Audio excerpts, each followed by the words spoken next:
Voyons ensemble comment trouver la formule de la différence de marche delta dans le cas qui est affiché. Ce cas, c'est une lame en coin, puisque les dioptres forment un coin. C'est une lame en coin de verre, puisque à l'intérieur du coin, ce n'est pas de l'air, c'est du 1,5 ou du 1,6 ou du 1,7, donc c'est du verre, donc c'est une lame en coin de verre.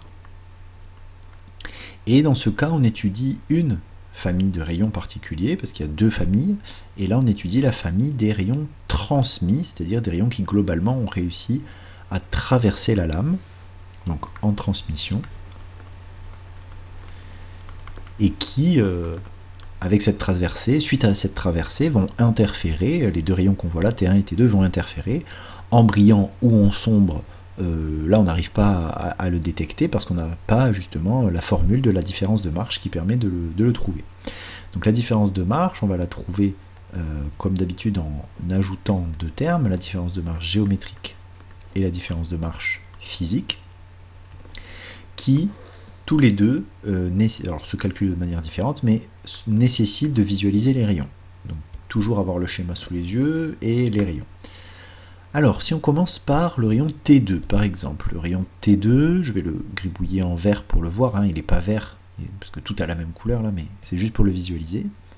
Alors, il a été assez courageux, hein, le rayon T2, il a fait du trajet, parce que, regardez, bon, ils sont, que ce soit T2, pardon, qui est en vert, ou T1, qui est rouge, excusez-moi, on sait qu'ils viennent tous les deux de la source, hein, ça, il n'y a pas de doute possible là-dessus. Donc on sait d'où ils viennent, et on sait comment ils sont sortis. Donc on va faire tout le trajet à l'envers, c'est un peu plus facile. Donc le rayon vert, il était là, il est là. Donc en fait il était dans le vert, ensuite il est repassé comme ça, et puis il est repassé comme ça. Ça fait vraiment un aller-retour complet dans le vert. C'est totalement différent du rayon rouge, parce que lui, le rayon T1, lui, en fait, il s'est pas pris la tête, il est juste allé tout droit.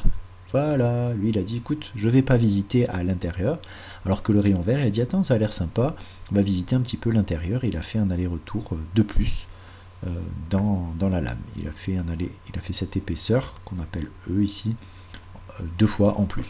Et en disant ça, en fait, en même temps que je le dis, je trouve la différence de marge géométrique, hein, puisque la différence de marge géométrique, c'est exactement ça, c'est combien de millimètres le rayon vert a-t-il fait de plus que le rayon rouge.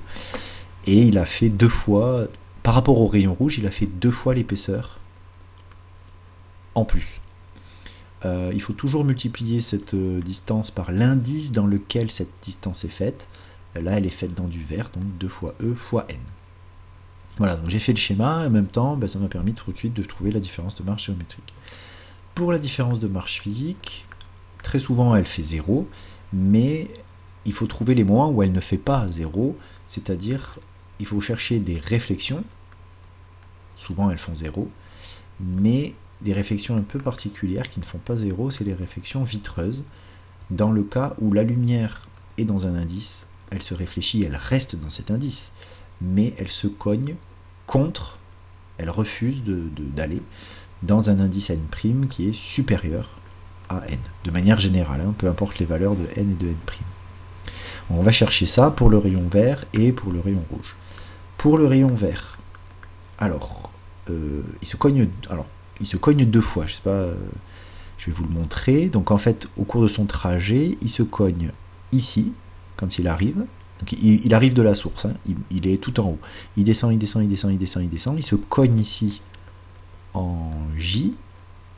Ensuite il remonte, il se cogne ici en K. Et après il redescend. Et là il continue pas à faire du ping-pong, il traverse et tout. Donc ça c'est pas une réflexion. Donc il y a deux réflexions en J et en K. On va voir comment elles sont. Donc la première en J, au moment où il se cogne, il est dans du vert. Et il refuse d'aller dans de l'air. Donc il refuse d'aller dans un indice inférieur. Donc c'est une réflexion non vitreuse.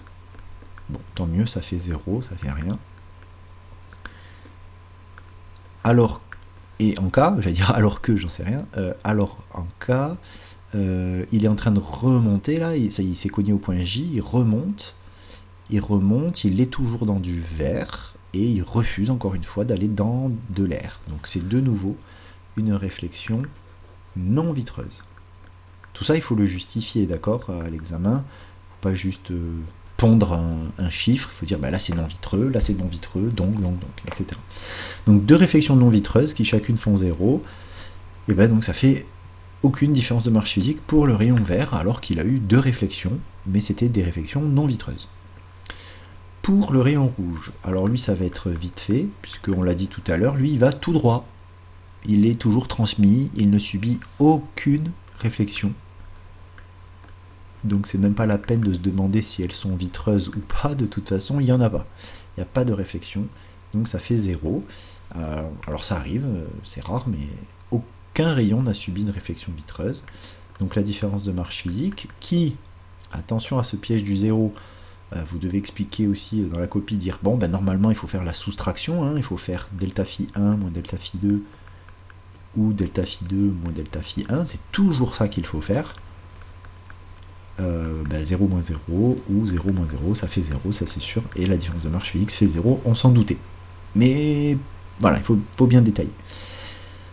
Donc c'est bon, on a fait la différence de marche géométrique et la différence de marche physique, on va pouvoir les additionner pour conclure et trouver que la formule de la différence de marche d'une lame en coin de verre en transmission, c'est 2 fois E fois N plus 0, donc je ne le mets pas.